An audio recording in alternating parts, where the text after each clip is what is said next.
Good, whatever time of day it is. How are you all doing? Welcome into twitch.tv/Ice Cream Uploads. My name is Graham Dead. I'm joined by the man that we call Bibby. I'll read Bib.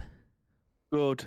Definitely after morning at 3:30 in the afternoon. It's something like that. It's something like that. Anyway, how are you all doing? It's been a while since we've spoken to you. If you are watching us live on Twitch, hey. If you are listening or watching on demand, hey, how you doing? As mentioned, we are Ice Cream Uploads. My name's Graham. This is Bib. We are Ice Cream Uploads, and in true Ice Creamy fashion, this is The Scoop, the UK's #1 video game podcast.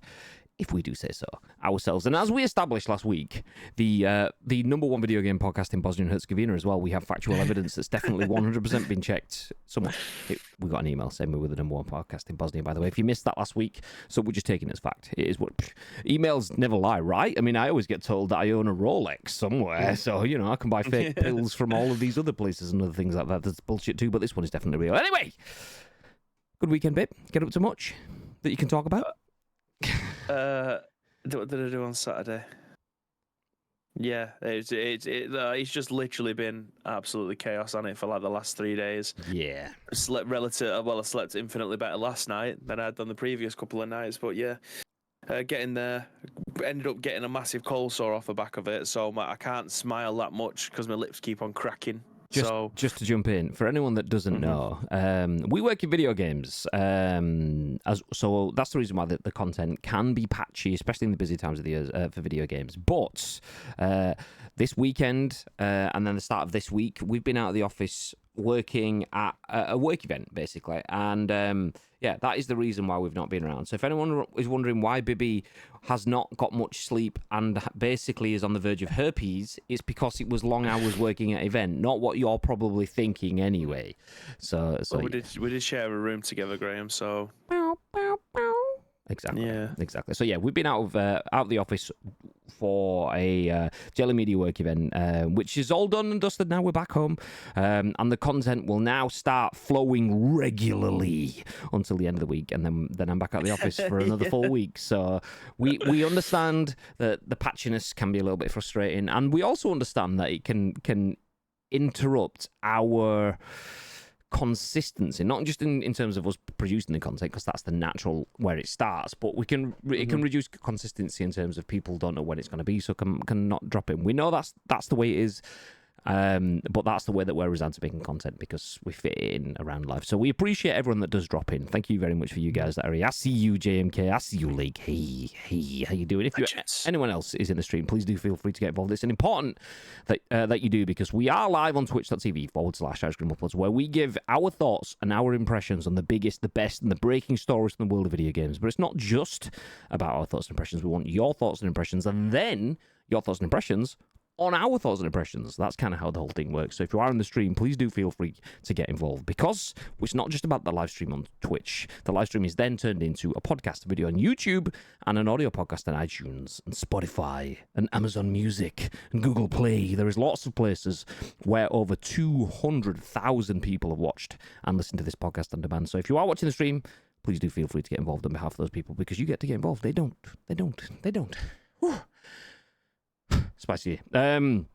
Speaking of getting involved, shout out to Kangarilla Dog in the Discord. Alpi did get in touch. He did claim his code for Atlas Fallen. So the loot drop for August took place last week. If you don't know what that is, basically subscribers get prizes, or at least one does every month. We give a prize away on the first Monday of the month to one of the people that are subscribed to the channel. Well, the first Monday that's not a bank holiday, all that sort of stuff. You know what I'm saying? Anyway, Alpi, you know what I'm saying. Alpi won a copy of Atlas Fallen for PC, so he's got that. He claimed it. The code was dropped in. Nice. For everyone else, please don't feel like you've missed out, because not only will there be next month and every other month that you're a sub, you will be included in the loot drops, but also we have I've not mentioned this a bit yet. We have other stuff in the pipeline, other things that we are going to be giving away soon. So yeah, don't have to comment on that bit because we've not really spoken about it. But you know, and I know, and we know, and it's so yeah. If you want some stuff, keep your eyes on us. And on that note, I'm going to jump into the split screen. Hi, Bib. Hello. Hi. Have you seen the news for today? Uh, I might have done, Graham, yeah. Well, it's funny because, I mean, I know you pulled the whole thing together, but let me remind you. Geoff Keighley has tempered expectations for next week's Gamescom opening show. So next week, I'm at Gamescom, and on the first night, it's not even the first night, it's the night before the first day. So the pre-show for Gamescom is called Opening Night Live, and that is taking place next week. Is it, or is it on the opening day in the evening? I can't quite remember. Anyway, next week, Gamescom has its big showcase event hosted by Geoff Keighley. I called it a showcase event because I nearly said Keighley in it. Goddamn. Showcase event.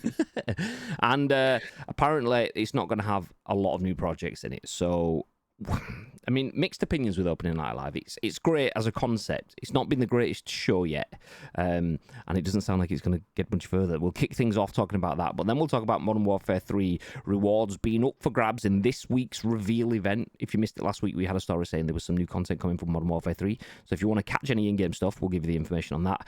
Pokemon developers are having conversations about release schedules, which is exactly as a result of ICU saying sort that shit out. So we'll jump through that a little bit later on, and then we'll finish up by talking about Xbox has launched a new strike-based enforcement system for online conduct. So if you're a bad egg online, Bib, and you play on Xbox, Bib, then you could be about to get banhammered. Oh dear! Please don't, report my account Grey-Day. That's like, I don't grieve too much. That's not my account on Xbox, by the way. That's my PlayStation account. Is it not? What's your Xbox name? It's not. Factually, 100%, no lies, it's not Grey-Day. Okay, Graham, please don't do it to Grey-Day. I mean, you can do if you want. Take that account down, because then I might be able to get hold of it. No, I made. I'll give you my account if you want to take me. If you want to take me down, it's just Grey Day without the hyphen on Xbox, which I had the opportunity to get on PlayStation. I thought no, because I always write it with a hyphen in the middle. So I put the hyphen in, and then I thought, actually, do you know what? I'll change it. I've got free one. I might as well unify it. And then someone had already taken the Grey Day at that point. I was like, fuck's sake! When I finally won it, I can't get it. So yeah, great hyphen day PlayStation, just Grey Day on Xbox. Nice. I've played games with Bib. Can confirm he is 100% toxic. I've worked with him. Can confirm 100%. Keep me on my board. Good morning. Good evening-ish. How you doing, Super Gibbo? Welcome in. Hey. Smith there. Good afternoon. Nice. Gagad says, good after morning, guys. Yeah. It's good mornings after as well, because it's like the third day of scoopage that we should have been scooping because we missed the Monday and the Tuesday. But it is what it is. It is what it is. Anyway, let's get the news train rolling as I get things set up. Mr. Bibbe. Opening Night Live, you looking forward to it? Hit and miss. I'm looking forward to seeing what comes out of Gamescom, but whether or not that's just going to be on ONL, not too sure. Well, less than last time. That's what's coming out of it. This is according to Geoff Keighley as he tempers expectations for next week's Gamescom opening show. Says it's less about announcing new projects. This is written by Matt Wales at Eurogamer. Less about announcing new projects. Geoff Keighley is a master of PR spin that's really easy to pick apart. It's not really about announcing new projects. No, because that's what it always is about until you don't have it. That's literally what it's about. But anyway, okay, fine. So Geoff Keighley has moved to temper expectations ahead of next week's Gamescom opening night live, saying this year's show will be less about announcing brand new projects, end quote. Next week will mark the 5th consecutive year the glitzy Keighley hosted opening night live has launched Cologne's Gamescom trade fair. And speaking to VGC ahead of the big day, Keighley described this year's opener as an exciting show with new looks at many announced upcoming games like Alan Wake 2 and Black Myth Wukong, end quote. However, those anticipating an evening of explosive video game megaton reveals should probably keep their expectations in check. Keighley added, is it Keighley? I keep getting both. I keep saying Keighley because of the place, but I'm pretty sure it's Keighley. Anyway, Keighley added, quote, this year's opening night live is less about announcing brand new projects and more about giving fans updates on some of the biggest games due out over the next year, end quote. Gamescom opening night live 2023 gets away next Tuesday. It's Tuesday, so the first day of Gamescom then, I believe, right? Or is it Wednesday? I can't remember. I always forget. So next Tuesday, 22nd of August at 7 p.m. BST. So if you're in the UK, 7 p.m. And it can be watched via the Game Awards YouTube and Twitch channels. Gamescom organisers have yet to share specifics about this year's opening night live format beyond vague talk of, quote, trailers and gameplay reveals and talks with prominent developers and creators on the Gamescom website. But last year's show ran for approximately 2 hours with over 30 announcements. Gamescom itself begins the day after, there we go, opening live from 23rd to the 27th. At least some Eurogame will be there in person, reporting directly from the show, where I will be there. But I probably won't be reporting directly from the show, because if you've ever been to Gamescom, it's a fucking travesty for getting any form of network coverage out there. So unless you're hooked into IGN's show floor experience, or Gamescom, Eurogamer, should I say, in this case, then good luck with that. So by the time we get back to the hotel, there's less... What I'd like to do is whip out the phone and take you with me as I stroll around and go, look at this. This is a thing. Look at this. This is also a thing, but in a different place. Look at this. This is a bigger thing than the thing that we just looked at. Like that sort of stuff. You know, maybe a little bit more content description rather than that. But we'd try. But yeah, we can't do that. We can't do that. Getting signal in. What the fuck? Tito! I just wondered why Bibby was shouting about protecting his house while I was making a coffee. Then I realized it was an ad and my sub had expired. But protect this house.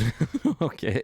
I just wondered why Bibby was shouting about protecting his house while I was making a coffee. Then I realised it was an ad and my sub had expired. But protect this house! So yeah, there you go. Nice. Okay, babe, don't worry. We got it covered. It's nice. We're good. Kushti. Tito, thank you for 28 months.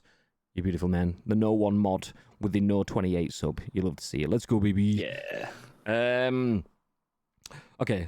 I've played games with Bib. Confirm he's 100% toxic. Said Tito before that. It is officially morning-ish. Exactly. It's 12 minutes to 4, but it's fine. It's fine.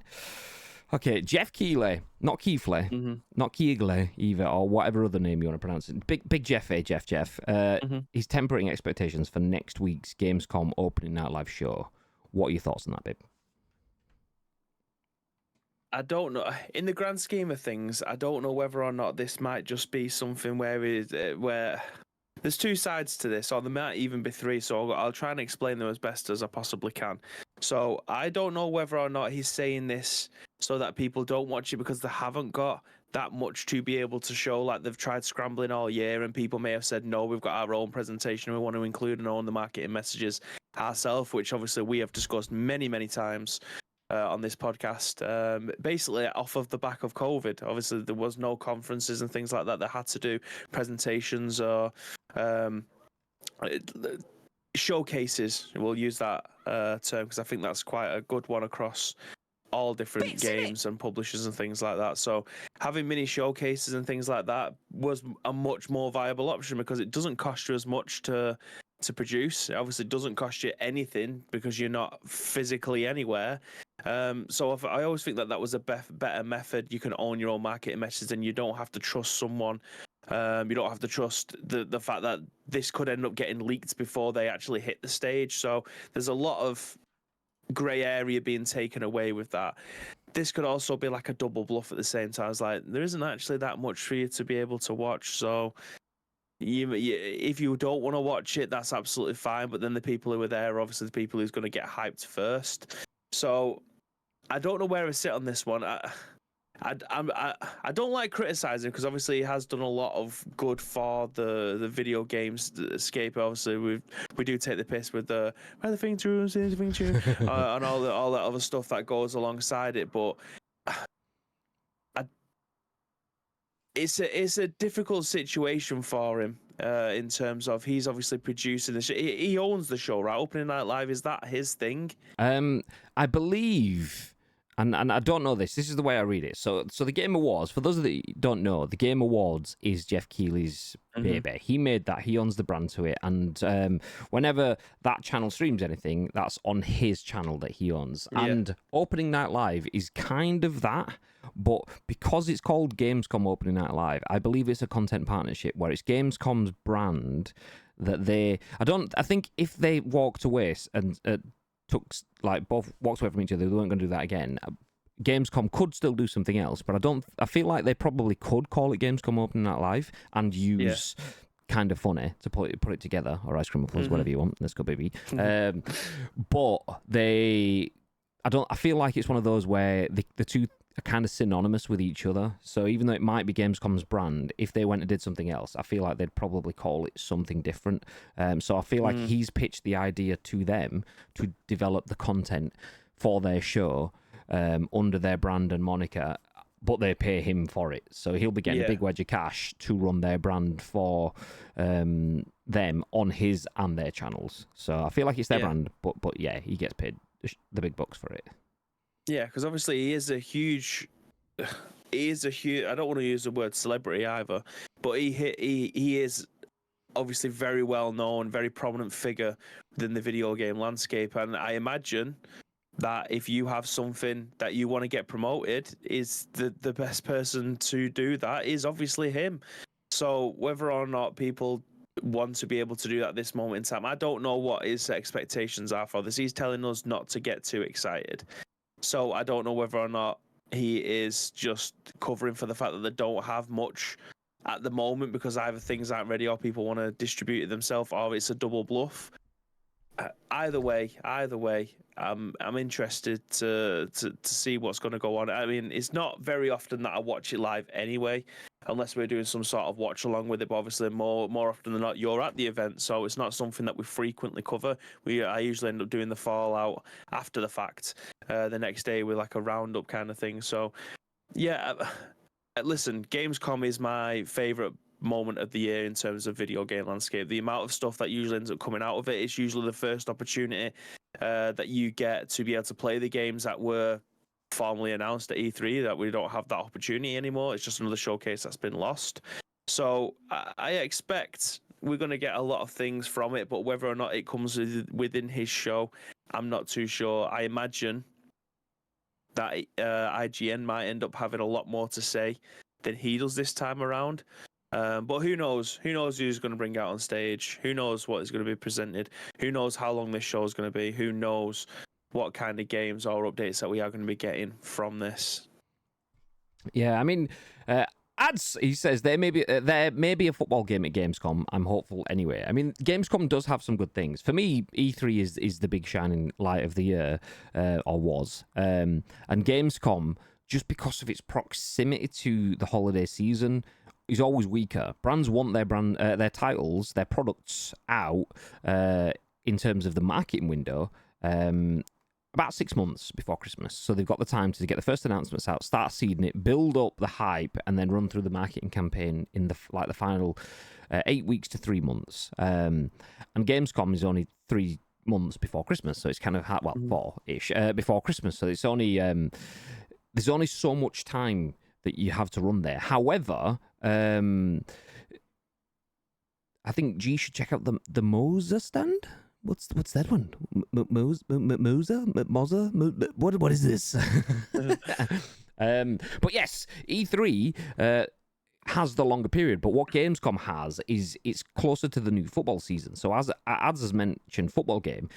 Gamescom does have some beautiful bits that it usually is the first time, as Bibby says, you get to play the games that you've seen since Gamescom and since E3 at Gamescom, like your new FIFAs and your new Pro Evos of old and things like that. So football games being there was always part of the beauty of it for me in particular, because obviously football gaming is a large part of my history with video games / career. So being able to play new football games and try them out at Gamescom has always been a beautiful thing. So big fan of seeing that at Gamescom. I am a huge fan of Gamescom and love the fact that Gamescom has opening night live. I love the fact that we get a live show opening broadcast. It's not quite E3 levels.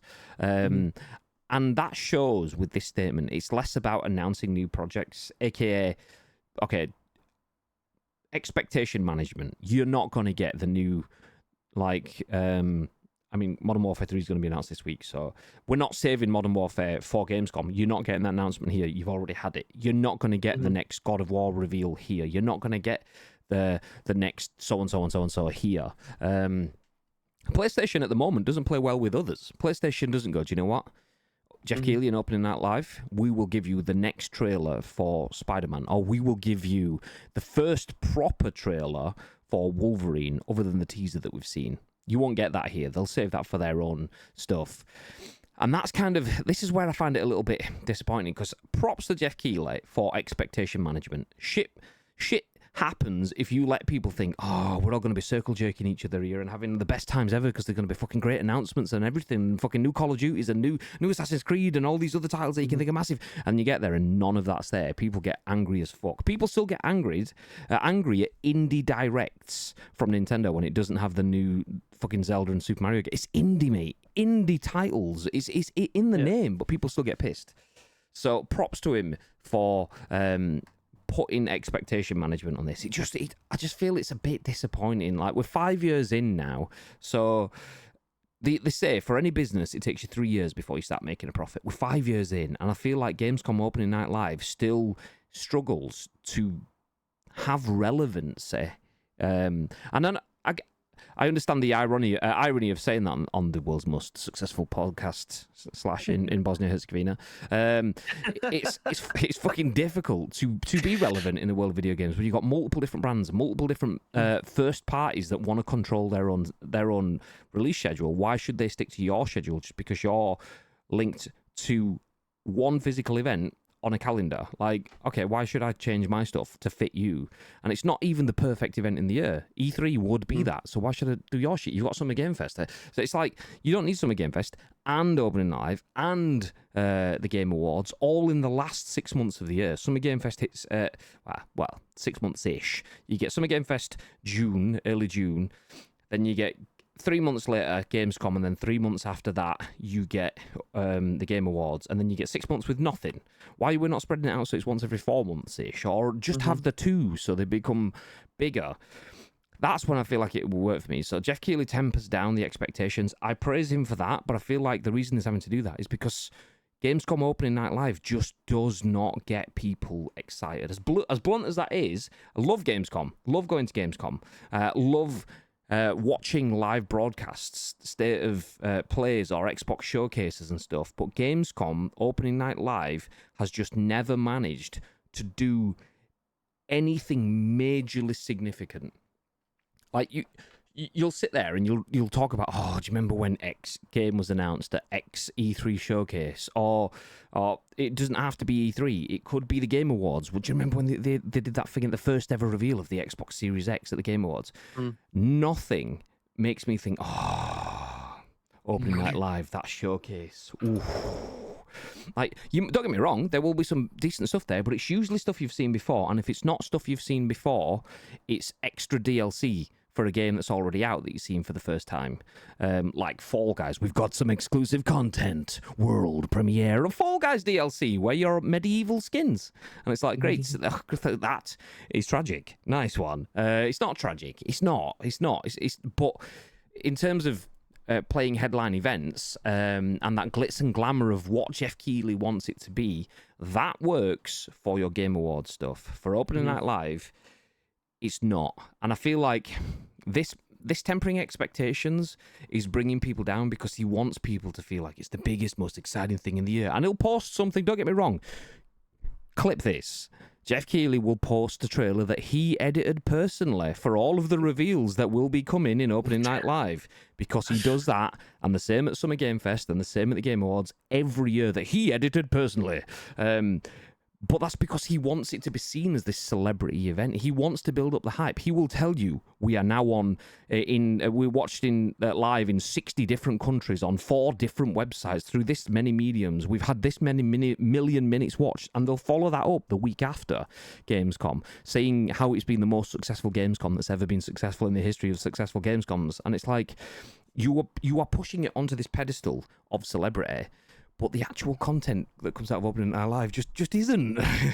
Yeah. So, there is nothing wrong with that, but it only is when you're trying to build people up to that, and then you have to step, like, backpedal, bring yourself back down to earth. That's the only bit for me is like, let opening night live breathe, and let it be its own thing. You don't have to have it as the Game Awards level of extravaganza and showpiece. Not every match has to be the Champions League final or the Super Bowl, because you can't have Christmas every day. You would lose the magic, and that's what this is.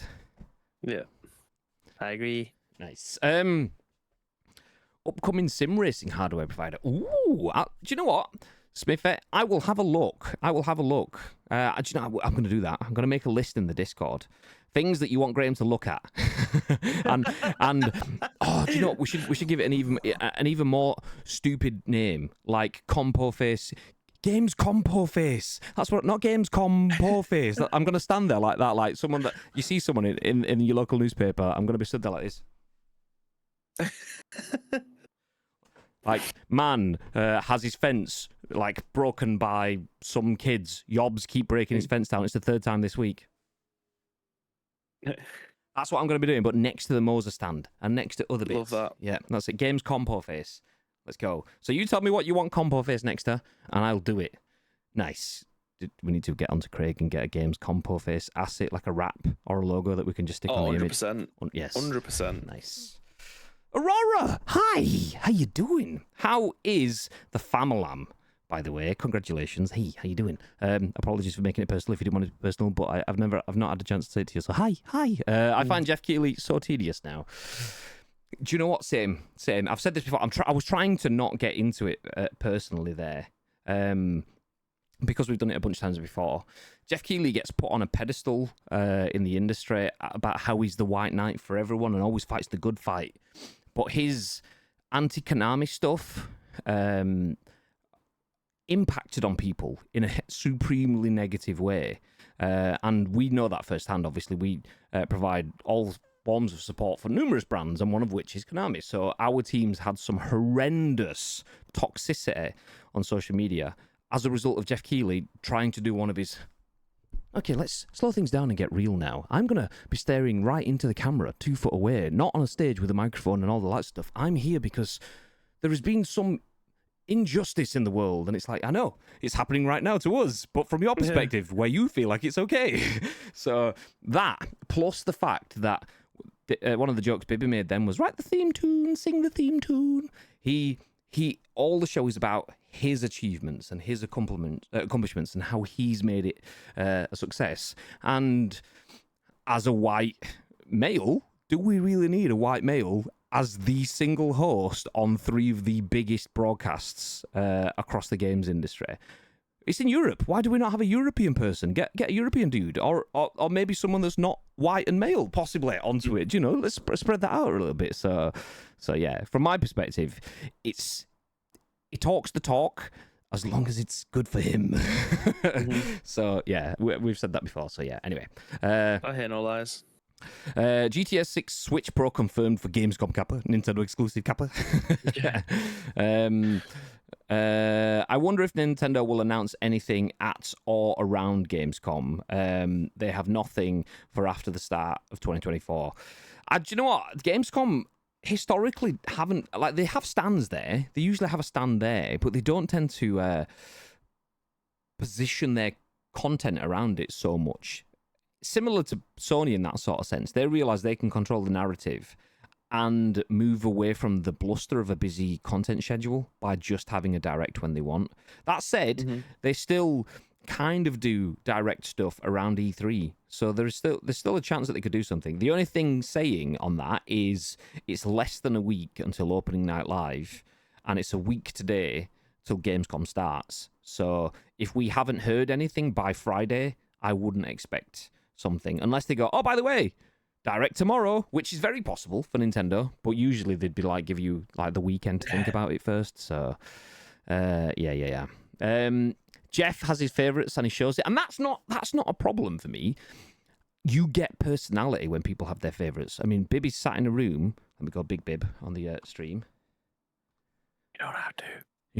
Bibby's sat in a room where if you look over his shoulder, you've got an RPD jacket, and then just at the top of the screen, you've got a Resident Evil plaque as well. So, yeah, he clearly has his favourites, and that is good because you get an anchor point. That is not Bibby's personality, but that gives you a clue as to what his personality could be, and you can build off from there, and you start to see his view on things. So having favourites is good, but pushing your favourites as the only way is not necessarily good. And being only the person that gets to speak about your favourites at everything forever for the history of time is also not good. You should get Xavier Woods. They should definitely get Xavier Woods to do more stuff. What was it he hosted? Was that a Ubisoft thing? We did a watch along for something. Yeah, I think that was during Gamescom, wasn't it? It could have been. Anyway, No, it might not have been actually because you wouldn't have been here. Yeah, unless it was Gamescom in lockdown, because they did some content and we just did it remotely because we didn't actually go. It could have been. Yeah, I can't remember what it was. Yeah, so Xavier Woods is phenomenal. Whatever he presented, I want to say it was Ubisoft because the next one didn't have Xavier Woods on it, and we were like, you can tell. Yeah. It was like no one can hit that level. Xavier Woods, his point is geeing people up, getting people excited. It's provocative. Like, that's what you have to be as a WWE superstar, and he brings that into his content. But as a host, when everything's scripted and you've got a little bit of time to play with it, but still riff and be natural, it's a very difficult skill, and not everyone can do it. But Xavier Woods can do it, and he can do it with the best of them. So, yeah, very, very much a vote for me. Good, thanks. Nice. Don't get me started on Summer White Dude Fest. Yes. Oh, it was EA Play. Is that what it was? EA Play? So I wonder who... EA Play. Someone, I can't remember who did it after. Someone did it after, and it just wasn't as good. It was good, but it just wasn't as good. And that's the thing. It was like Alex Ferguson leaves, and whoever came in after Alex Ferguson, you're not going to be Alex Ferguson. And whoever it was that came in after Xavier Woods wasn't David Moyes. If you don't know football, David Moyes. If you don't know football, then yeah, great guy to crap guy is how United work. Whereas this was great guy to good guy, but I can't remember what it was. It might not be the guy. But the point was the host just wasn't as good as Xavier Woods. Nice. Bibby is a Resident Evil fan. Who knew? I know, right? He's a gamer too, so you see his passion. Who, Bib? Yeah, I know. Yeah. Occasionally. Every now and then. Yes, so there you go. Opening Night Live, it will be less about brand new projects this year, which is a good message. Let people know to set their expectations. If you're sitting there Tuesday night next week thinking, looking forward to this, get some big bangers, wall-to-wall announcements, there won't be a lot of world premieres. However, there will still be good content, and that is something to keep in mind. Just because you're not getting anything new doesn't mean you're not getting anything exciting. So hopefully they do get exciting things, and that's where my issues have been previously. Ooh, funny! Bobbly knobbly. Bobbly knobbly. Thank you very much for the 14 months or so. If anyone doesn't know what Bobbly knobbly reference is, then check the Discord. It's definitely worth a gander! Discord in the chat. Check it out. Tito, hi. Thank you for your sub as well. 28 months. But Forney, thank you for 14 months. And Drew, I meant to call it out and then kept getting distracted. Thank you for the old Drew special, the big 1 bit drop. Thank you very much, dude. So yeah, Gamescom could have some bangers. My issue is that it hasn't had that much from a top level, a AAA sort of mainstream level. But they often do have some really good influencer content, and they often do give some exposure to brands that you wouldn't usually get to see. And often that happens more when they don't get the big headline announcements. So if you don't necessarily want to hear about your Call of Duties and your FIFAs and the other things that you will see on every bus stop and on every bit Uploads! Thanks, Phony. Nice. Completely caught me off guard. I was like, who's talking in my ear? It's Phony doing the uploads. Uploads. Cheated, thank you. Yeah, if you don't want to see the FIFAs and the Call of Duties and the other things that you'll see all over the POS in your local game stores and your supermarkets and on adverts all the way through Christmas and stuff, and you want to see other stuff, that is why you want to be watching Gamescom Opening Night Live, because you'll hear Geoff Keighley and Geoff Keighley alone talk about everything from the start until the end. Although, to tell a lie, there was last year, he did throw to a German dude for like a couple of minutes. Just like, talk a German guy, let's go. Or, I don't know, there you go. Nice. So, Opening Night Live is, temper your expectations. They are tempering your expectations already. Doesn't mean it can't be a good show. I would still strongly advocate anyone to check in on any video games content like that, because the more of that that's successful, the more of that we get. So if you think, it might be a bit gash, then not watching it, you kind of going to make the next one be a bit gash. You've got to vote with your views as well as vote with your wallets as well. So check it out and then say you didn't like it, but still check it out nonetheless, because then they know it's worthwhile. Nice. Next up, we talk about Modern Warfare. This time, Tom Ivan at VGC says Modern Warfare 3 rewards are up for grabs in this week's reveal event. The new series entry will be unveiled in a Warzone event on August the 17th. That's tomorrow, by the way. If you missed this, we've been actually playing a little bit of Modern Warfare content over the last few weeks. Bib's been jumping on using his Sunday slot / Friday slot / we've been busy this month, but yeah, big fan of this, so keep your eyes on this. If you haven't seen it, we'll go through it now. It says Activision has detailed a number of rewards that will be available to players who participate in Thursday's Call of Duty Modern Warfare 3 reveal event. Following a series of leaks, the publisher officially announced Modern Warfare 3 last week, and it plans to reveal the game on August the 17th. Once again, that's tomorrow, during a Call of Duty event starting at 6:30 p.m. BST, so 6:30 in the UK, 7:30 in Europe.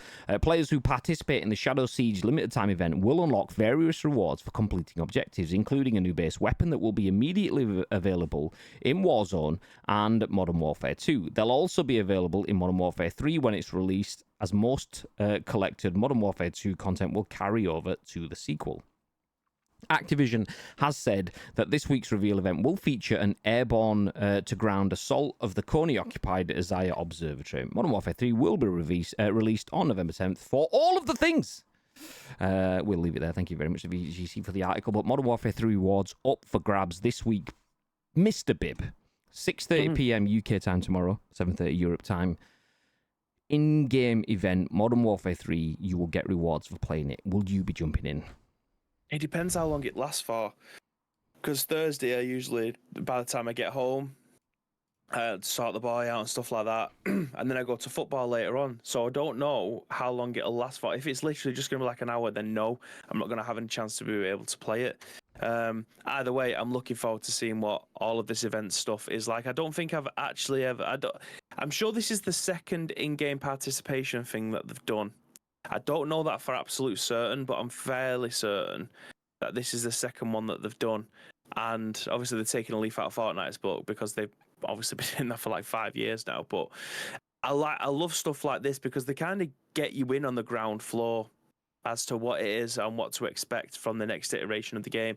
Obviously, this is going to be the closest gap in terms of what game what we're playing now, Modern Warfare 2. This is straight after, like, we're not having a Black Ops or anything in between it. So in terms of this new game, it's not going to feel that much different, I don't think, from Modern Warfare 2. It's not like a completely different scene, different set of guns, different set of lethal weapons and stuff like that. So I'm super looking forward to seeing what we're going to be getting from this. I can't see it being that much different from Modern Warfare 2, if I'm being genuinely honest about it. But it's all the same. I'm looking forward to seeing what we're going to be getting and what the actual event is going to look like. Yeah. Do you know what? It's not going to be too much different, but that's kind of what I want. I know that there was a bit of discussion in our Discord about rumours that the maps are only going to be Modern Warfare 2 maps remastered, new / old Modern Warfare 2, as in the 2009 game versus the 2021 whatever it was game, 22. There you go. So, yeah, I get full price reveal and content moving forward and content being reused. I get that sort of debate there. Until I get the official announcements on that and what that's going to be, then yeah, okay, well I'll have a look at it. But at this point, for those people going, yeah, there's not a lot of effort there. I mean, remastering maps isn't necessarily something that's easily done, especially something that's old and having to rebuild all of that stuff.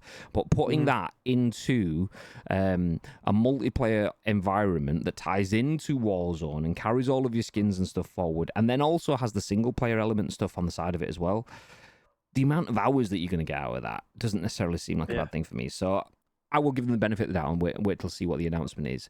Just to add in there, we do work with Activision, Call of Duty, because that sounds like I'm getting paid to say that. And I want to be clear that we do work with Call of Duty, but I am not paid to say that. I'm not paid to say anything. We get some codes to give away and things like that, but they do not influence our opinions. So just Absolutely. I mean, you can feel like you do if you want. This is your opinion, but I just wanted to throw that in there that I'm a big fan of Modern Warfare games. I have been forever. They are the superior games for me. No World War IIs. I mean, World at War was class, but still, Modern Warfare was better. Black Ops was behind World at War, in my opinion. But you can have your opinions. For me, Modern Warfare is where it is. So them continuing that with me is good.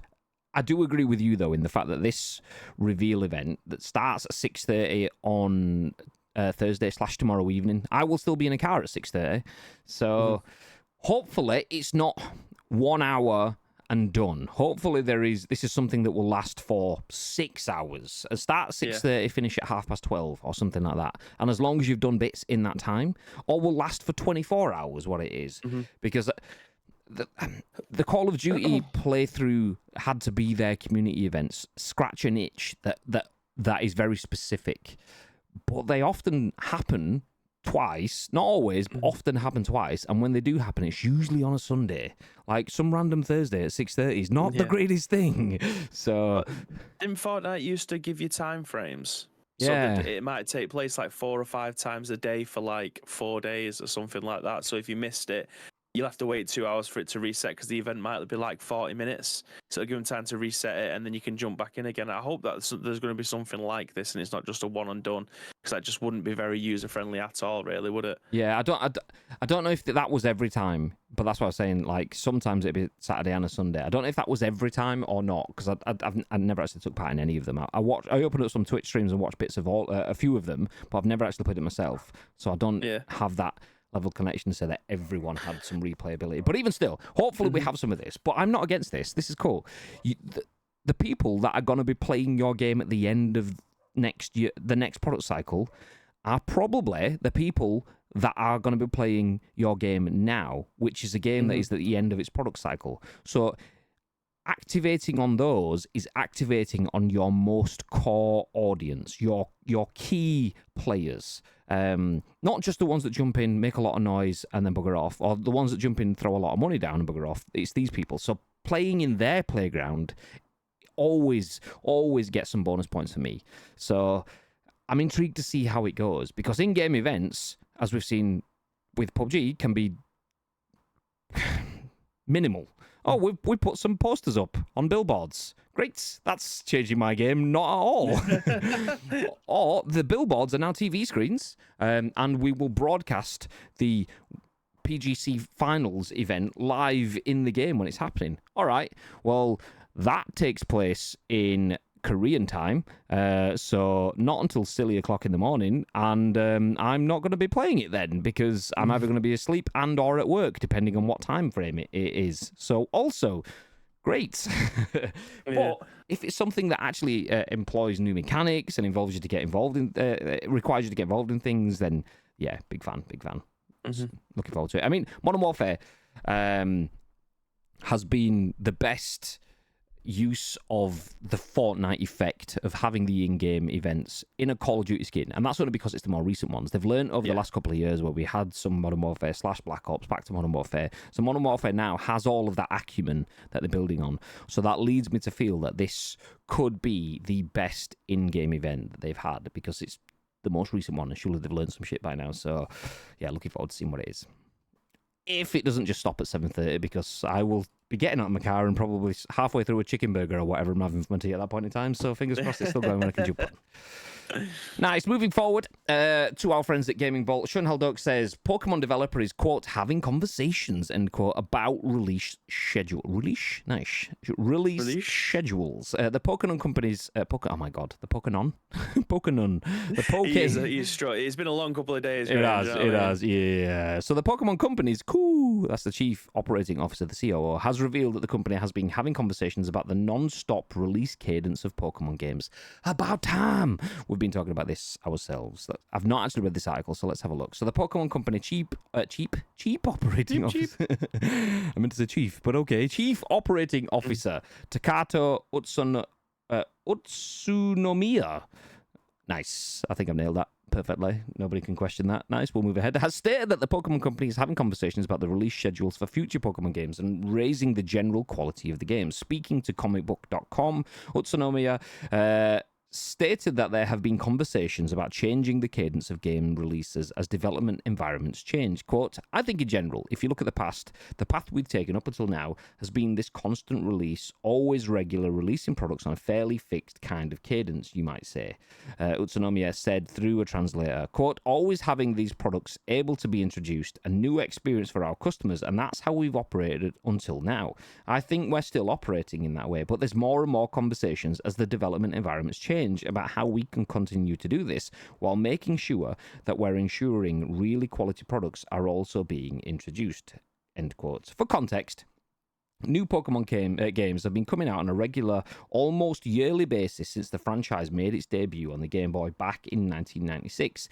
Since then, the franchise has gone through several generations of platforms, focusing mainly on handheld systems for its mainline releases. The release of the Nintendo Switch was the first time mainline Pokemon games were released on a platform that could be considered a home console. More recent Pokemon games have seen quite a few complaints by players owing to performance issues and lackluster visuals. Despite these complaints, however, new mainline Pokemon games almost always top sales charts all over the world. The most recent release, Pokemon Scarlet and Violet, is currently gearing up for the release of The Hidden Treasures of Area Zero expansion, which will be bringing over 230 Pokemon to the game. The expansion will be released in two parts, with the first arriving on September the 13th and a second slated for a winter release. That was the full article from Shunal Doke at Gaming Bolt.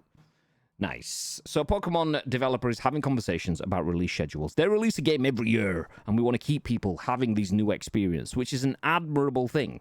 However, releasing a game on the Game Boy versus releasing a game on the Nintendo Switch requires a completely different development process and arguably a completely different amount of resources. Those resources being people, being hours, being bits of hardware and software to do that. In a long story short, it takes more time and more people to make games now than it did back then, but they're sticking to that same release schedule.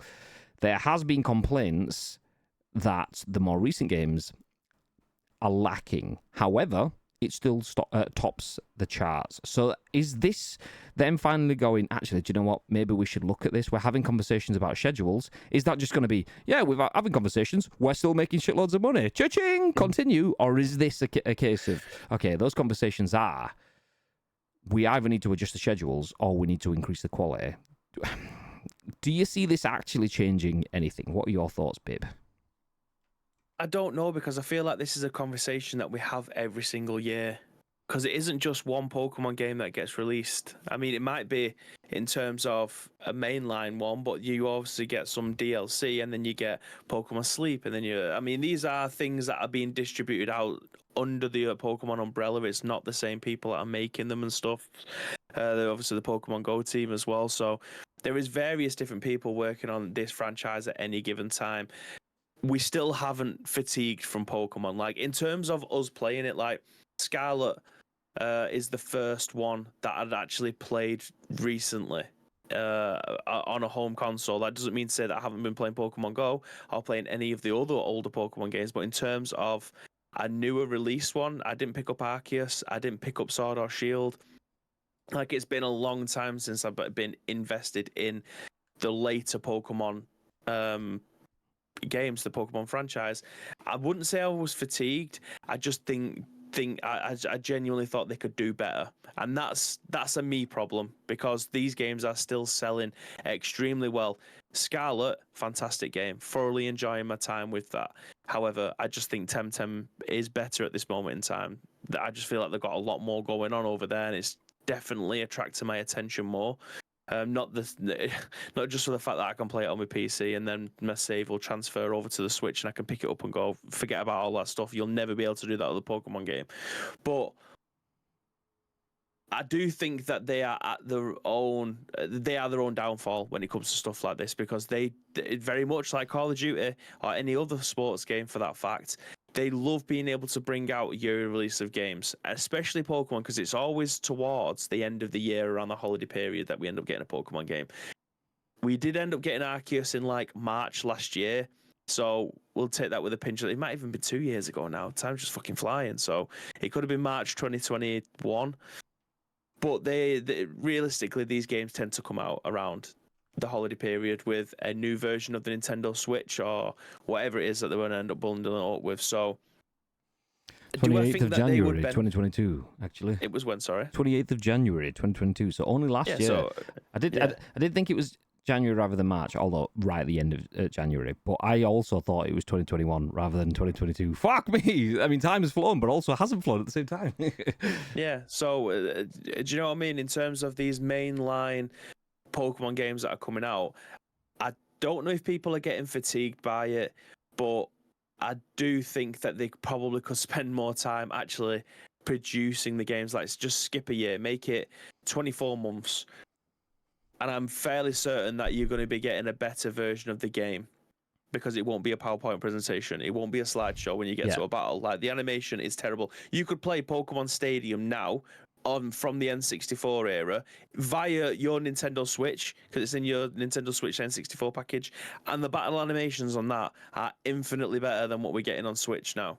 I will fight anyone that says anything different. Yeah. It's just it works. It's so much better. So that's a 64-bit console versus a modern day 2023 acceptable console, a home console in 2023, and the 64-bit version plays better. Is madness.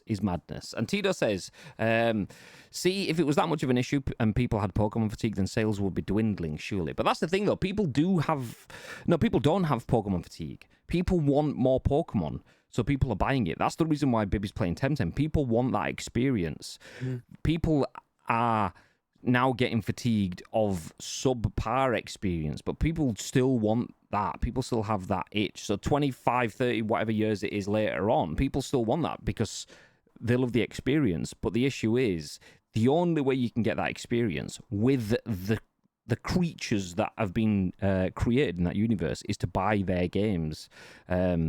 So that's the reason people come back, because they have a monopoly over this thing that they've created and then just aren't ever really allowing it to live up to its full potential. So people have issues with the fact that they can't play with Charizard and Pikachu and then put them alongside the new starter Pokemon in a new region, but do that with a draw distance that's longer than 6 foot. So it's like, there is no one in front of me. Stepping foot, oh, bang, there's a fucking full town there in front of me. What the fuck?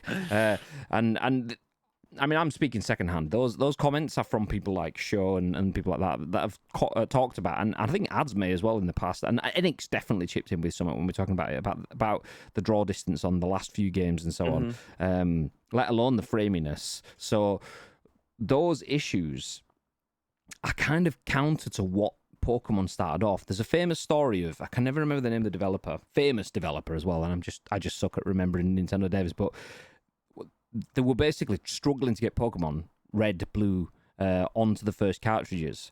So this guy took the game home over the weekend and managed to trim the code to fuck that the entire game just fit on the cartridge. They're like, we're going to have to lose some areas, maybe half a pallet town, maybe fucking, I don't know, Cerulean gym battle doesn't really need to be there, or so, I don't know, whatever it is, we'll figure it out. And this guy just came back and went, yeah, there you go, fixed it, nice. And it's like, so he just made it better. He optimized the game. And yes, that was one dude over the weekend because it was a Game Boy cartridge. Doing that now, you can't do it with one dude, but it still needs to be done to make the game run, to make it so it's not juddery. The code needs to be cleaned up. But if you're forcing people to churn out content fast, and there is no real need to churn out that content fast other than your own desire to keep up with that, you aren't forced by the government to have a game every year or use your right to make games. They're just like that cha-ching noise when people do buy their games. So they bring it out every year. And it's one of those things, it's kind of, eventually people will start to lose interest. The brand will become tarnished as a low quality product eventually, but it's one of those super brands where it won't happen straight away. Some brands are almost too big to fail. No brand ever is, but some are, and you basically have multiple free hits, and if you fail, oh well, you go again. You fail, oh well, you go again. You're still making profit, and then eventually people go, that brand's just a bit weak now, innit? It's just synonymous with failure. I'll not bother. And Pokemon has had that in its past. It did drop off, and then came back in that Pokemon Go sort of era about 6 years ago, or whatever it was now. So it's not immune to it, but it could go back that way again. And I think developers looking at and having conversations about that it's a good start for me. make the games every year. Give us a Legends Arceus in January. Give us a Legends whatever other modern legend there is in the game next January, and the one after that, and bring Pokemon Violet and whatever. Fine, but make them good. Make them good, please. Thank you. Nice. KC, by the way, welcome in. I don't know how I'm pronouncing that, by the way. See you in the chat for the first time. It's good to see you getting involved. Oh, I've just got an email. Nice. It says, hello, I have been tagged. So I just wrote exclamation mark bait. It says, we tagged you, just so you can see this. Thanks for dropping in. Hey. So yeah, that's just our go live warning, by the way. But yeah, welcome into the stream. You are special because you are here, and this is the first time you've ever got involved in the conversation, so we appreciate you dropping in. Hi.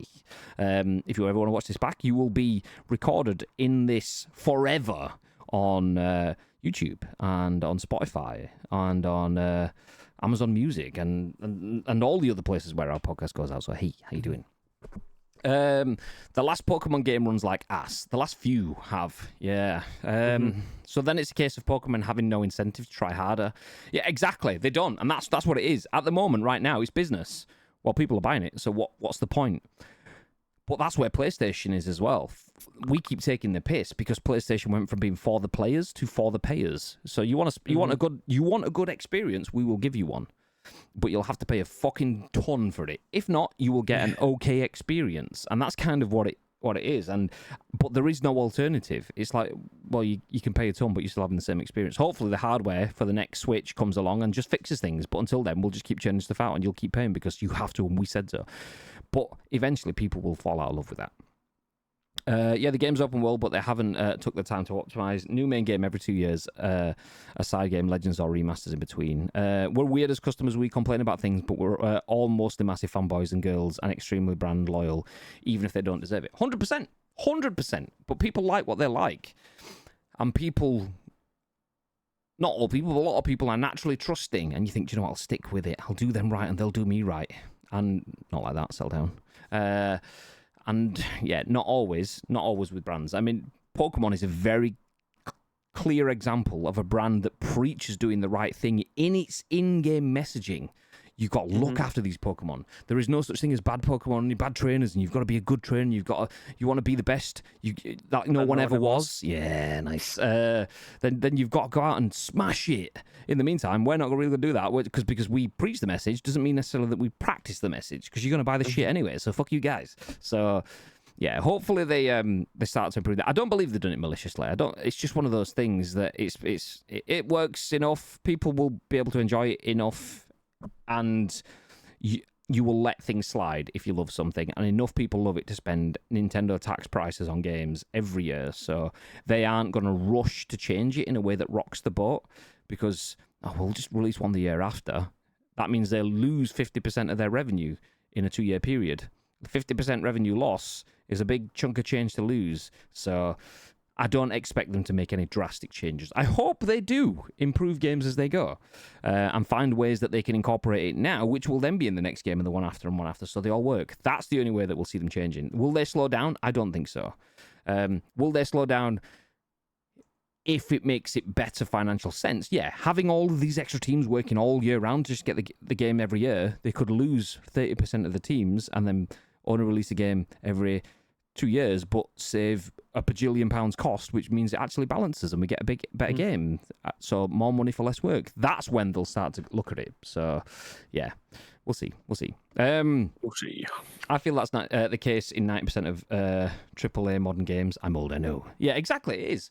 It's we will do it if it works right for the business, which is common sense.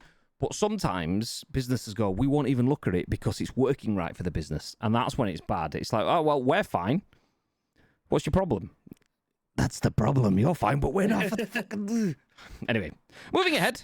Speaking about brands that don't care about their customers, Xbox has launched a new... Sorry, Tito's in the chat. You know what it's like. Tito's the Xbox boss in the chat. So, anyway, Tom Ivan at VGC has this story. Xbox are good people at the moment. We all know that, all right? Right? Okay, settle down. Don't get aggy. Xbox has launched a new strike-based enforcement system for online conduct. Each strike results in a suspension from Xbox's social features.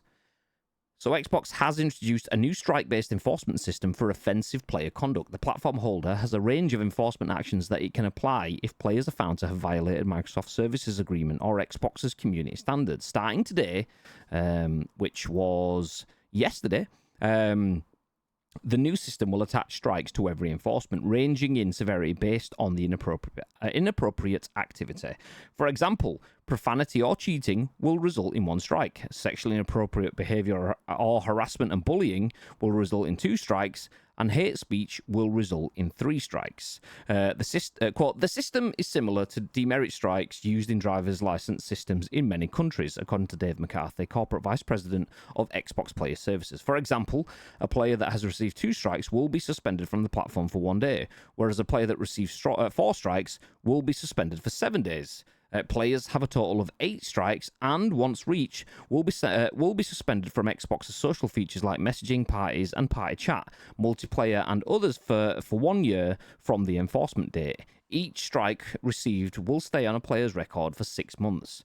McCarthy said suspended accounts will continue to remain functional for single-player experiences, and players will be able to keep their purchased content except in the most serious cases, such as those involving illegal activity. Microsoft recently began testing a new report feature for in-game voice chat on Xbox consoles, and it lets players catch 60-second clips and report inappropriate voice activity on any multiplayer title with in-game voice chat on Xbox Series X and S and Xbox One. I was going to stop there, but I'll read the last paragraph because that's a good framing of it. Research published in July by non-profit mental health organisation Take This found that 7 out of 10 players, 70%, reported avoiding playing certain games because of the reputation of the community. Did not know that. It's good research. What an absolute fact bomb. That was written by Tom Ivan over at VGC. So Xbox has a new strike system. You want to be a bit of a dick online? Well, you got to pay the piper. If you do bad stuff, you receive punishments. What are your thoughts, Bib? It sounds great. Let's be honest. This is the type of shit that you want knocking about. However, how is it going to get enforced? Like, if I could just keep on reporting you for something, right? They would then have to manually check that. I don't think that's going to happen. Like, I reckon. I mean, this is terrible for content creators, right? Like, if they was to play any kind of Xbox game and their gamer tag gets shown, who's to stop everyone who's in their chat reporting them for whatever violation that first comes up on the screen? I don't know how this kind of thing works. Like, how do the quality check it? Yeah. I mean, tell you what, if you want to know how it works, ask Tito, because apparently he got a 48-hour ban for calling someone cretinous, and he didn't even think that was too bad. So there you go. That's what I mean, though. Like, there is times where people have sent messages either to me or if I'm watching someone stream, and they are being horrendous in the DMs while they're playing a game, and then they'll reply back, for the sake of this argument, I'm going to use precision, and I'll say raging eye. And then whoever it is that sent the original message reports him, and then he might end up getting banned for 48 hours. That's for saying raging eye. Do you know what I mean? Like, it's not even cursing someone. Do you know what I mean? It's just basically saying, "Are you raging, mate?" No. For anyone that doesn't know, raging eye is because Precision has one really big optical muscle in his face. So one of his eyes is small, and the other one gets massive when he gets angry. He gets a raging eye, is what it means. Raging eye. It's got a region eye. This is on paper. It sounds great. 70% of people get bullshit and don't want to play certain games because they don't want the bullshit. There's always the memes of Modern Warfare 2 lobbies back on the Xbox 360 and just hearing fuck you, fuck your mum, and all that sort of shit. So naturally, that sort of stuff comes in. So people having those reservations, 70% is high. I wouldn't have ever thought it was that high, but people have got facts, so what do I know? Or stats, what do I know? Stats don't necessarily tell you the full story, but we'll take it at face value.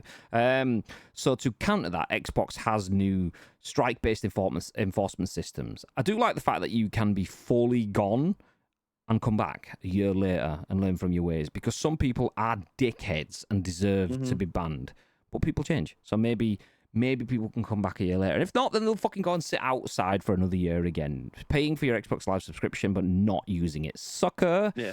Not not too bad. Not perfect, but, there is no way to fully perfectly police online gaming right now. Nobody has the answer. So they're trying to bring something up. I do like the fact that you do get strikes, and those strikes do drop off, as they talked it in, what was the phrase that they used comparing it to motoring systems?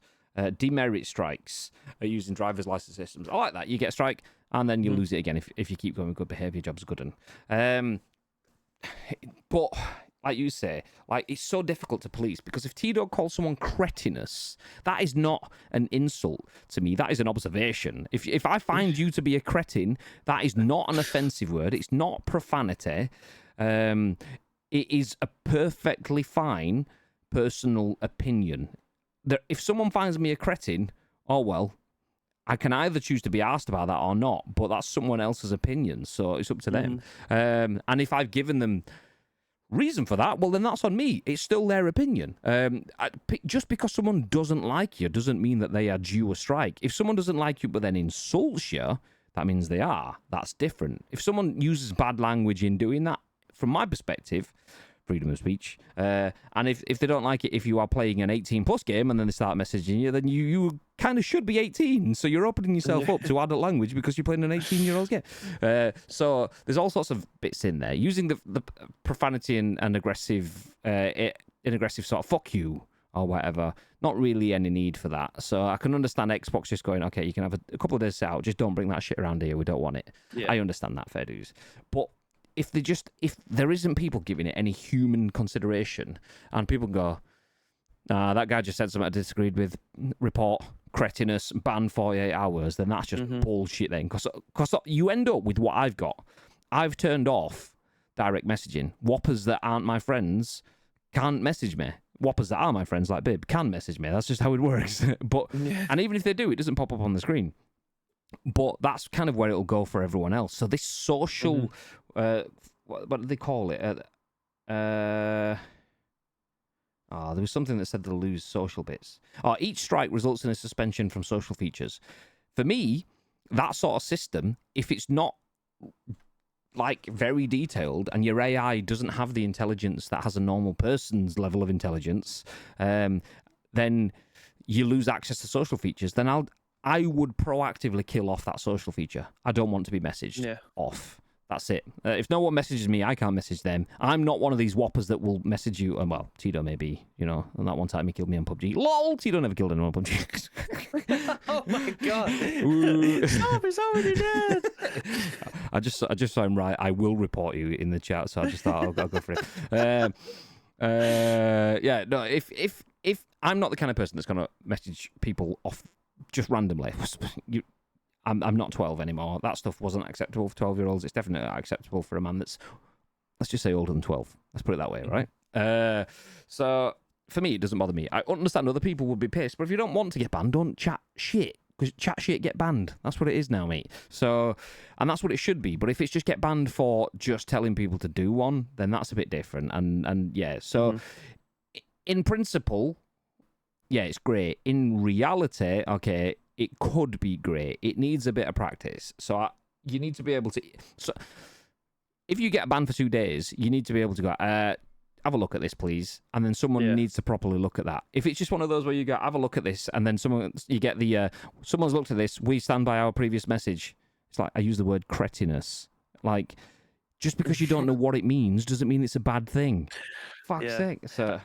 you know what? Now I've been thinking about it a little bit as we've been having this little discussion. I think there might actually be some sort of process that might be there. So, like, say for instance, you was a content creator, and I know we use it as an example, but I think that's the very top level. You'll have 1,000 complaints straight off the bat, won't you? Because if you are a very popular one, you'll have a ton of people watching you, and there might just be a ton of arseholes in there as well. So it could be that it starts to learn that actually we've had a large influx of people at the same time trying to report someone. Chances are it's like a bot, or it's just people being dickheads. So it might end up getting like whitelisted. I'm fairly certain I watched Tim play something not long ago, and he ended up getting whitelisted because people was reporting him. It might have even been CSGO. That there was just that many people reporting him for something like for griefing or whatever. Well, I know PUBG has that. PUBG has whitelisting for partners. If you're a PUBG partner, you can be whitelisted so that people can't ban you. Because if people see that you're a partner and get jealous and go, also, what tends to happen is the people that are partnered are people that play the games all the time. So they're the people that have got stupidly high kill death rates and so on. So Gaming Nacho's a cheat. He's got 16 KD. If anyone watches Gaming Nacho's channels, that reference will make sense. Nacho has a high KD, so people will naturally report him. He's just killed fucking a full squad with 1 DBS shotgun. The shotgun's the shittest weapon on the game. How's he done that? Report. So if all 4 report him, then it could be influx. There's 4 people reporting him. That means he's got backups, people alibis and saying it was a cheat, so he could instantly get banned. But as a partner, that won't happen because he's been vetted by PUBG themselves, kind of thing. So it's good that games and stuff do that, and I hope Xbox systems learn to do that sort of stuff themselves as well. 100%. And then there's other bits like, if I get banned, can I go, actually, appeal? I can appeal this, which then temporarily unbans me until it's been looked at. And then if they go, innocent until proven guilty, someone looks at it and goes, that is, you've called someone a cooking funt. Yeah, you're definitely getting a 40-hour ban because you've been a dick there. But if you call someone cretinous, you don't like someone and they were in your messages, you told them to do one, but you were still being gentlemanly with a word like that. I find your actions cretinous, good sir. Well done, Tito, for being the Monopoly guy. Nice, we appreciate it. Then, yeah, you shouldn't be getting a ban for that for me. If someone's rolled up on you and you've told them to do one like that, then nah. So, yeah, appeals and stuff.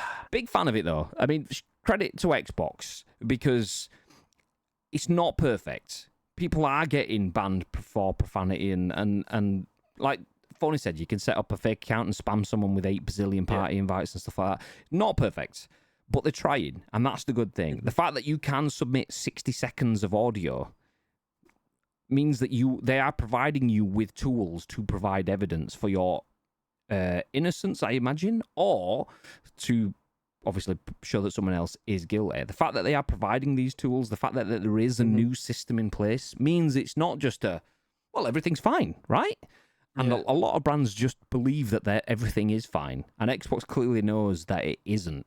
So, GG's. Might not be perfect, but at least they're doing something about it, so well done. Well done. Nacho did get a ban, to be fair. Did he? Lol. Well, not before. I mean, before he was a partner, right, though? Right? Not as a partner. Has to be. I'm a pastiche of a Tory. Nice. For anyone that doesn't know what the word pastiche means, it's something you buy from Greggs. They're really nice. It's like a little pastry / pasty. It's great. Big Confirmed. Fan. Confirmed. And on that bombshell, we are going to finish up. The other day, he got banned. What?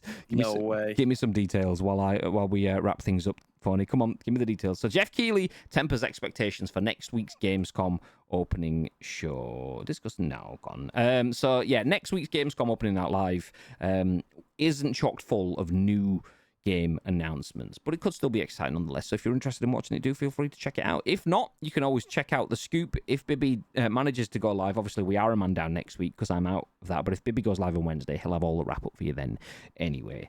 Modern Warfare 3 rewards are up for grabs tomorrow, 6:30 p.m. If you jump into the game, you can get some Modern Warfare 2, you can get some Modern Warfare 3 items because the game's been revealed within the game, so make sure you check it out. Pokemon developers having conversations about release schedules, and that's come off the back of their games releasing every year, but not necessarily at the highest quality. And Xbox, speaking of not the highest quality, has released a new strike-based enforcement system for online conduct. Good moves, might not be there yet, but, they're trying. So props for that. And that was the news for us. We are going to wrap things up. We will be back probably not tomorrow with a scoop, probably Friday, because tomorrow's Thursday. We're both in the office. We've got a lot of stuff to do. That's Milo trying to get involved at the end of the show. You can probably hear that. Hi, Milo. Hey, how you doing? We'll probably be back on Friday with the next episode. But do stick around on this channel, though. So in a little over an hour and a half-ish, we will be back on the channel playing some PUBG. Lotus, though... I don't know whether he's announced things. He's got a lot going on in his life in a good way at the moment. Let's just put it that way. So I don't want to say too much. So Lotus won't be playing games tonight. I will be on with Lugoff, Nietzsche 123. I imagine. I haven't actually conversed with him because it's been away for a few days. But me, Nietzsche, playing games. Nice, but no Lotus sadly tonight. But he's all good. He's all good, mate. But speaking of PUBG, before I throw over to Bibby to wrap things up, Nacho was banned for teaming. He downed a guy, put him in the car, drove him off a cliff, killing him. Teaming, apparently. No way. So he got creative with the way that he killed someone, and they classed it as teaming. That is embarrassing bad. Oh, he had to play on Monday. I bet. I mean, did he just have to sit out and wait for the ban to come back, or did they unban him? Because, sheesh. Oh, I mean, well played. I mean, that is a fucking YouTube video and a half on its own right there. You spend the editing. You spend your ban editing it up, won't you, just to be able to clip up. What the fuck is teaming? So teaming is when we play PUBG, if we both play solos and I come up against you in game and we both think, do you know what, we'll play together, even though it's a 1v1 game, or two different squads team up and they share each other's loot and don't kill each other and go off in different directions and stuff. That's teaming. It's going against the strategy of kill everyone else. So Nacho had downed someone, so he was killing them, but then put them in a vehicle to abduct them. So this is an actual in-game mechanic that they've made. You can put people that you have downed in the vehicles and leave with them. So he did that, and then eventually killed them by driving them off a cliff. And they've banned him for using the functions in-game. That is bad. You can actually, even if you weren't downed, you can jump in the car with someone else. You can't do that on a BRDM, though, which is a big tank thing, but you can in every other vehicle. Surely it should say, you can't get in this vehicle, mate, if that is a bannable offence. What? Bizarre. So you're saying I would have to change and kill you instantly normally? Or a chance to kill you? Yes, you would, yes. So yeah, I mean, I kidnap people all the time. If I knock someone, I'll pick them up and run away with them. But anyway, that's a different conversation. We'll talk about tonight when we play some PUBG. So join us back here in 1 hour and 38 minutes. Ooh. But before any of that happens, Mr. Bibb, is there what you'd like to add? Mm-hmm. Yes, thank you very much to each and every one of you that have joined us for the first episode of The Scoop this week. So if you want to help join our second and final episode, there is 2 ways you can do so. First of all, find us on social media. It is at Ice Cream World across all major social media platforms, or alternatively, get involved with our Discord. If you listen or watching this on any of our on-demand services, go to the description below. All the links that you require will be listed there, but all we need from you is the URL plus your thoughts and opinions. We will then give you our thoughts and opinions on the very next show, which will be at what time? On Friday, Mr. Graham Day. 10 a.m. Ish. Yeah, we'll be live 10 a.m.-ish on Friday, 6:30-ish. Tonight. Saturday's stream, I am unsure if that is happening because I'm off to Gamescom on Sunday. No, not Monday, but I will be prepping everything on Sunday. So I'm unsure if the stream will be happening on the weekend. But do please feel free to join us tonight for a little bit of PUBG. We are sans low too, sadly, but we'll try chase some crates with some mates anyway. And then on the weekend, when are you playing games on the weekend, babe? I'm not sure yet. I've got a busy weekend myself, so I think it might end up being Friday. I've got charity football tournaments all day Saturday, then out all day Sunday with football training, christening and stuff like that. So it could be a Friday one. We'll wait and see. I'll update you all. It will be at some point this weekend. I'm just not sure on the specifics just yet. So it fucking hurt, mate. So yeah. Leroy, P Honey, JMK, Lake, everyone else, and suppose Tito as well. Thank you all for dropping into the stream. We appreciate you very, very much. Game soon, Phone, says Leroy. See that? Leroy wants to play with Phone, but he doesn't want to play with me. Wow. That's outrageous. Wow. Wowzers. Bombshell. We are going to disappear. We appreciate you all for dropping in. Stick around for the raid. We don't know who we're going to drop in, but it's always nice to pass on a little bit of love to our friends, and you will get 250 sprinkles while I get 250 emails from the sounds of it. God damn. But yeah. I know, mine is coming through as well. So that's our end, not yours. Fucking, and another one. What? Okay.